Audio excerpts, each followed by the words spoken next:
नांदेडच्या मुखेड तालुक्यातलं हसनाळ गाव वर्षभरापूर्वी एका रात्रीत हे गाव पाण्याखाली गेलं। लेंडी धरण पूर्ण झाल्यानंतर पहिल्याच वर्षी ढगफुटी सदृश्य पावसानं धरण ओव्हरफ्लो झालं।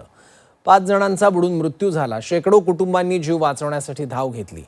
त्यानंतर गावचं पुनर्वसन करण्यात आलं, पण वर्ष उलटलं तरी गावकऱ्यांच्या अडचणी संपलेल्या नाहीयेत। पक्की घरं नाहीयेत, सर्वांना प्लॉट मिळाले नाहीयेत, पिण्याचं पाणी नाही, रस्त्याची दुरवस्था आहे, मोबदल्याबाबत सुद्धा तक्रारी आहेत। त्यामुळे संतापलेल्या ग्रामस्थांनी थेट धरणात जलसमाधी आंदोलन केलं।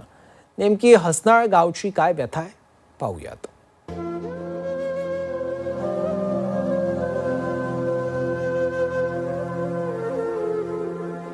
एक होतं हसनाळ, लेंडी धरणाच्या कुशीत वसलेले एक गाव।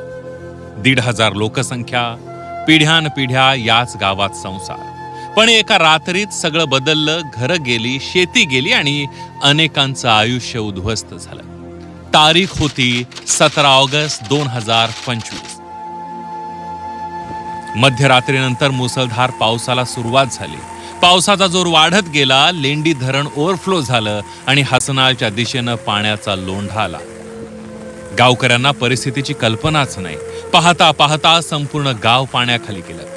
रात्रीच्या अंधारात एकच धावपळ उडाली। ज्याला जसं जमलं तसं त्याने जीव वाचवला। कुणी घराच्या छतावर धाव घेतली, कुणी उंच ठिकाणी आसरा घेतला, कुणी कुटुंबाला घेऊन गावाबाहेर पळालं। मात्र या जलप्रलयात 5 जणांचा मृत्यू झाला, शेकडो जनावरं वाहून गेली। पहाट झाली आणि हसनाळचं विदारक वास्तव समोर आलं। संपूर्ण गाव पाण्यात होतं, घरांचा मागमूसही दिसत नव्हता। गावकरी हतबल झाले होते। SDRFची टीम दाखल झाली होती। स्थानिक प्रशासनही घटनास्थळी पोहोचलं। युद्ध पातळीवर मदत कार्य सुरू झालं। हसनाळ सोबतच रावणगाव, भिंगोली आणि भेंडे गावालाही पुराचा फटका बसला। मदत कार्य संपलं, नेते आले, अधिकारी आले, पाहणी झाली आणि पुनर्वसनाची आश्वासनं मिळाली। हसनाळचं पुनर्वसन वरच्या बाजूला करण्यात आलं। तात्पुरा निवारा म्हणून टीन शेड उभारण्यात आले। गावकऱ्यांना वाटलं आता तरी संसार पुन्हा उभा राहील, पण वर्ष उलटलं आणि प्रश्न मात्र कायम राहिले। तुम्हाला हे तात्पुरते टीन शेड बांधून देण्यात आले आणि काही दिवसात तुम्हाला घर बांधून देण्यात आले। आता तुम्ही कुठंच राहताय सध्या? तिथं पत्र घालून हाय, पत्र मारून चौकून हाव। एवढे लेकरं घेऊन एवढ्या पाण्यातून आल्या, नवऱ्याला लेकराला वडीत आले आम्ही। आमचं एवढं अन्न निघालं नाही, एवढा दाना निघाला नाही। आमचं घरकुल दिलं नाही आणि काही लोकांचे घरकुल आले बी नाहीत आणि काही लोकांचे नाव बी आले नाहीत। तिथं गोरगरिबाचे तर नाहीत नाही आणि कोणाचे ज्याचे आले ते 1 लाखामध्ये घर होते का? होईना। पण आलेले लोक आम्हाला काय म्हणजे आम्ही हे करू ते करू, पण कोणी काय केलं नाही। घरं मिळाली नाहीत, पाणी नाही, प्लॉट मिळाले नाहीत, मोबदला अपुरा आहे। पुनर्वसित हसनाळमध्ये आजही अनेक कुटुंब तात्पुरत्या व्यवस्थेत आहे। पक्क्या घरांचा प्रश्न कायम आहे। सर्वांना प्लॉट मिळालेले नाही आहेत। पिण्याच्या पाण्याचीही पुरेशी व्यवस्था नाही। मुलांच्या शिक्षणापासून रोजच्या गरजांपर्यंत गावकऱ्यांची फरफट सुरू आहे। त्यावेळेस तर खूप मंत्री आले, सगळ्यांनी आश्वासन दिलं, मग पूर्तता कोणाचीच झाली नाही। पूर्तता कुणाच झाली नाही। त्याने फक्त सांगितले डांबर रोडचे, आपल्या डांबर रोडच्या ऐवजी सिमेंट रोड करा। त्याने आले, मंत्री आले, असेच आश्वासन दिले आणि हे हा म्हणले आणि ते निघून गेले। तर आता काय गावकऱ्यांची मागणी आहे? काय पुनर्वसन तुमचं झालेलं आहे? काय सुविधा पाहिजे तुम्हाला? आमचं सर पुनर्वसन झालेलं आहे, त्याच्या माळीमुळीत व्हायची शक्यता आहे, कारण त्याला संरक्षण भिंत लागते। ते माळ खंदून माळावर पुनर्वसन खाली खणलेलं आहे, पूर्ण ढासळायची शक्यता आहे। हो, ते संरक्षण भिंत आणि आमचा एक 12 किलोमीटरचा रोड आहे, म्हणजे त्या गावावर 4 गावचे पुनर्वसन आहेत।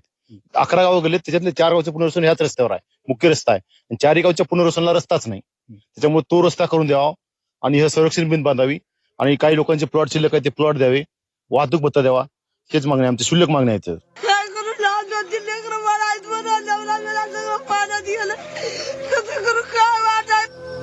पुनर्वसन पूर्ण झालं नाही, मोबदला पूर्ण मिळाला नाही, रस्त्यांची दुरवस्था आहे। प्रशासनाकडे वारंवार मागणी केली, पण ठोस तोडगा निघाला नाहीये। गावाला जोडणारा रस्ता ही मोठी समस्या आहे। सुमारे 10 किलोमीटरचा हा रस्ता पावसाळ्यात त्याची अवस्था आणखी बिकट होते। रुग्ण असो, शेतकरी असो किंवा शाळेत जाणारी मुलं, सगळ्यांनाच याच रस्त्याचा सामना करावा लागतोय।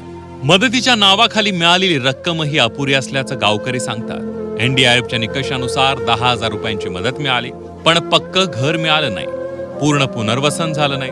त्यामुळे गावकऱ्यांच्या जखमा अजूनही ताज्याच आहेत। म्हणजे 2च लेकरं होती. माझा पुतण्या नव्हता, पुण्याला होता. मी कोण्या पाण्यातून निघालो, कसं निघालो काही मला पत्ता लागला नाही.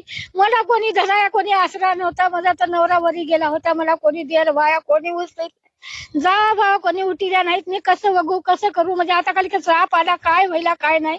लढत पडत येडे बागडे लेकरं घेऊन खाली लुगड्यावर आल्या. शेजाऱ्याने झोपडं घातले ते त्याच्यात येऊन बसल्या. आता काय आम्हाला अन्न नाही पाणी नाही. 15 दिवस खिचडी दिलं. तुमच्यासारख्या मोठ्या मोठ्या साहेबांनी दिलं. आम्हाला सरकार नाही दिलं नाही खिचडी आणून आणि आम्हाला बागाया बी आलं नाही सरकारने.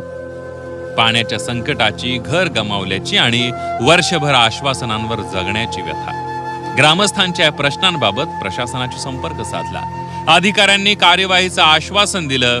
2 दिवसात गावाची पाहणी केली जाईल आणि पुढील 15 दिवसात सुविधा देण्यासाठी प्रयत्न केले जातील. मात्र अशी आश्वासनं याआधी मिळाली आहेत. त्यामुळे आता ग्रामस्थांना कृतीची प्रतीक्षा आहे. घटना घडली त्यामुळे लोकांना नाईलाज असतो या ठिकाणी त्या ठिकाणी राहावं लागलं. त्या अनुषंगानं देखील त्या ठिकाणी सुविधा देण्याच्या अनुषंगानं पुढील 2 दिवसामध्ये आम्ही या ठिकाणी पूर्ण त्या ठिकाणी दौरा करणार आहोत. त्या अनुषंगाने ज्या पण प्रशासनाच्या मार्फत गोष्टी करण्यात येतील त्या पुढील 15 ते 20 दिवसांमध्ये आपण त्या ठिकाणी पूर्ण करणार आहोत. वर्षभराच्या प्रतीक्षेचा संयम अखेर सुटलाय. ग्रामस्थांनी थेट लेंडी धरणात उतरून आंदोलन केलं. जलसमाधी आंदोलनाचा इशारा दिला. आंदोलनाची माहिती मिळताच पोलीस घटनास्थळी पोहोचले. मोठा बंदोबस्त तैनात करण्यात आला. ग्रामस्थांची समजूत काढण्यात आली आणि आंदोलन मागे घेण्यात आलं. पुन्हा एकदा आश्वासन मिळालं. 1 वर्षापूर्वी लेंडी धरणाच्या पाण्यानं हसनाळचा संसार वाहून गेला. आजही त्या पाण्याच्या लाटा आठवल्या की डोळ्यांसमोर येतात उद्ध्वस्त घरं. पुनर्वसन झालं पण पुनर्वसनाची पूर्तता झाली का हा प्रश्न आजही अनुत्तरित आहे. हसनाळला आता आश्वासनं नको आहे. हक्काच्या सुविधा हव्या आहेत. पक्की घरं हवी आहेत. पाणी हवंय, रस्ता हवा आणि सुरक्षित भविष्य हवंय. सतीश मोहिते, झी 24 तास, नांदेड.